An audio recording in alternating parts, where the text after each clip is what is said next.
Welcome to the Jakarta Group News Channel. I'm Florence Armein and you're watching The Perspective. On this episode, I kind of have a problem or a challenge in describing my guest in this episode because I'm not sure how I can describe her. Her passion for traveling, advocacy on children's literacy, writing, and just meeting people has brought her to open up 39 libraries in eastern part of Indonesia.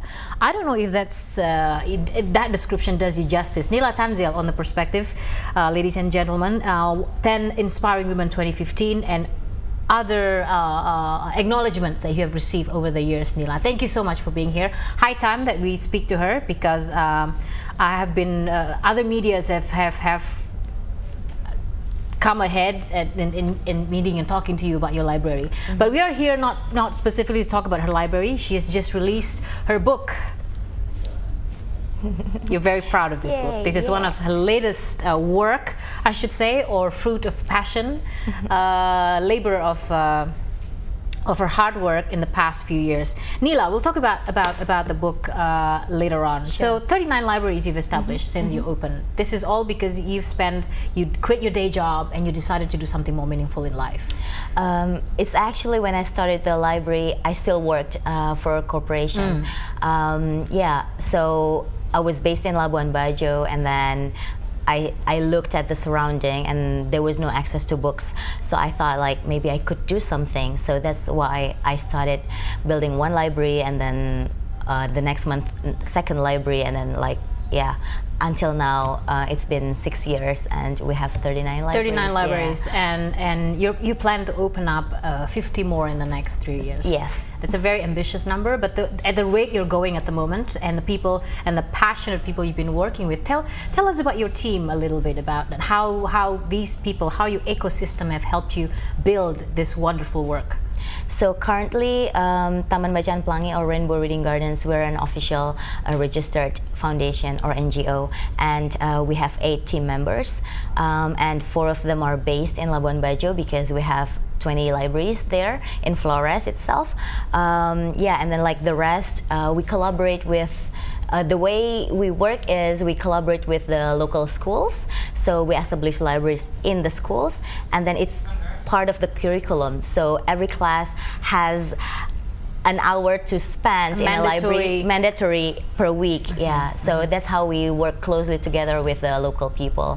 But that's not how you started. I understand you started establishing your first library at the home of one of the local people in Labuan Bajo. Tell us about that. So back in 2009, I decided to open several libraries. So I scout the potential locations, and I thought at that time it would be good to open in a local people's house because sometimes the schools are far from the village. So in the early years of Rainbow Reading Gardens, we established libraries in local people's houses or in culture centers or in art centers.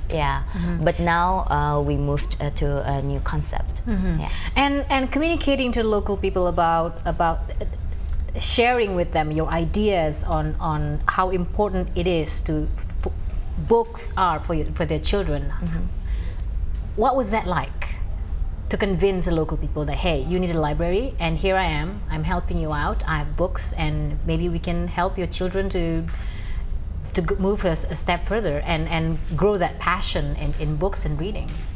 Actually, before we decided to set up one library in one school or in a village, we always held the meetings with the school principal, all the teachers, and the local leaders. And for teachers, they understand completely, right?